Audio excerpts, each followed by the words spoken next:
इसी, लेकिन देखिए ये जो है, ये जो बेसिक जो रूट प्रॉब्लम है, रूट कॉजेस को देखिए, ये जो टेररिज्म के प्रति हमारा जो रिस्पॉन्स है, इसी एक शांति की मानसिकता को हमने, झूठी मानसिकता को अपना वो लेके बनाया हुआ है कि साहब हम तो एक एक्सेप्शनल देश हैं, हम तो पैदा ही नॉन वायलेंस से हुए थे। झूठ, माफ कीजिए, लेट मी बी ब्लंट, झूठ, सफेद झूठ।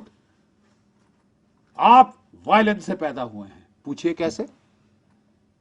60,000 सैनिक भारतीय आजाद हिंद फौज के जापानियों के साथ लड़े इंफाल कोहिमा में।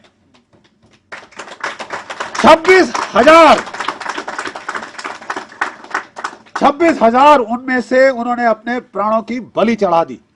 और वो लड़ाई, वो बोले कि इधर उधर 19-20 की थी। अगर जापानी फौजें उस वक्त टूट के निकल पड़ती दीमापुर के लिए, भारतवर्ष में अंग्रेज गए थे। 19-20 की लड़ाई थी ये, इतना तक उन्होंने कर दिया। उसके बाद भी वो हार गए, पूरा पीछे हटते गए, वो पूरा बर्मा के थ्रू, जहां आज ये रोंगिया और बौद्धों का हो रहा है। और उनके 60,000 में से 26,000 यानी 46% शहीद हुए। अंग्रेजों की खड़ी की हुई एक भारतीय सेना थी उस वक्त, जिसमें 2.5 मिलियन मैन, 25 लाख लोग थे। पूरे 25 लाख में से 20,000 शहीद हुए द्वितीय महायुद्ध में। आप समझते हैं? मैं इसलिए आंकड़े दे रहा हूं कि आप अंदाज लगाएं कि सैक्रिफाइस किसने किया। 26,000 60,000 में से मारे जाते। हिला के रख दिया अंग्रेजी सरकार, ब्रितानवी सरकार को उन्होंने छुपा के रखा। ब्रितानवी सरकार ने सबसे बड़ा सत्य, भयंकर सत्य, कि भारत की एक आजाद हिंद फौज बन चुकी, वो लड़ रही है भारत की आजादी के लिए। वो अहिंसावादी नहीं है। वो ही नहीं कहेगी साहब हमने लाठी खाई, हमारी भैंस ने भी लाठी खाई। लाठी तो मेरी भैंस भी खाती है। अब ये थोड़ी ना कि मैं, मेरी भैंस जाके बैठ जाएगी गद्दी में, ठीक है। लेकिन वो लड़े, वो मरे, वो शहीद हुए। और हालांकि वो हार गए, they lost the battle but they won the war। ये समझिए क्यों they won the war। जब लड़ाई खत्म हो गई, अंग्रेज सोचे हम जीत गए, ट्रायम्फलिज्म, हमने इनको धूल चटा दी, नाको चने चबवा दिए। भारत की जो भी आजादी की बात कर रहे थे, लड़ना चाहते थे, हो गए ना पस्त। तो उन्होंने आजाद हिंद फौज के 3 अफसर, एक हिंदू, एक मुसलमान, एक सिख, यहां लाल किले में लाके उनका कोर्ट मार्शल शुरू किया। लाल किले में क्यों? क्योंकि इनका नारा था हम लाल किले पे झंडा फहराएंगे। तो लाल किले पे झंडा फहराओगे, तिरंगा, ये लो तुम्हारा यहां कोर्ट मार्शल होगा।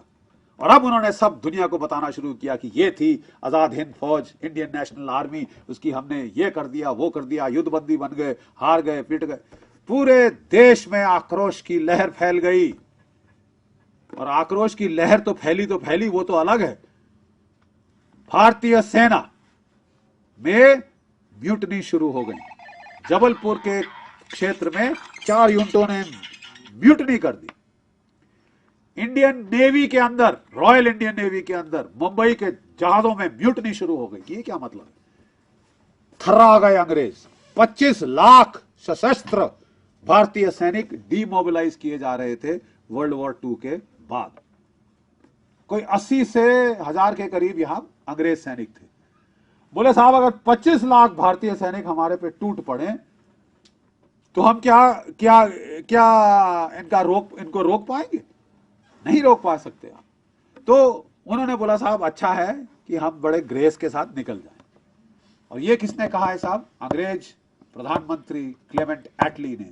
जब 1948 में जब वो आया, कलकत्ता में आया, तो उस वक्त गवर्नर थे चक्रवर्ती, पीबी चक्रवर्ती। उन्होंने उनसे बात करी कि साहब क्विट इंडिया मूवमेंट तो खलास हो चुकी थी, फिर आप गए क्यों? उसने बोला Subhash Chandra Bose and the INA कहते कि 25 लाख अगर हिंदुस्तानी फौज में बगावत होती तो हम क्या कर सकते थे? हम थक चुके थे लड़ाई लड़ के 5 साल। हमने कहा चले जाना, ठीक है। तो आजादी कैसे मिली आपको? बिना चक्र बिना ढाल नहीं मिली, माफ कीजिए। सत्य यह है कि कुर्बानियों से मिली, लड़के मिली, कुर्बानियों से मिली, लड़के मिली। उस कुर्बानी की कीमत आपको हमेशा याद रहनी चाहिए। आप आज आपका देश इस कगार पे है कि या तो वो एक महाशक्ति बनेगा या वो टूट जाएगा, टुकड़े टुकड़े हो जाएंगे। सामंत आपके में यहां बैठे मिलेंगे आपको, हर 24 कदम के पास आप टैक्स पे करेंगे, एंट्री का और पासपोर्ट बनाएंगे अपने। ये हाल आपका अगर कर रहे हैं, आपकी राजनीति की जो दिशा है वो कर रही है। इस दिशा को हमें मोड़ देना होगा, भारतीयता को हमें प्राथमिकता देनी होगी।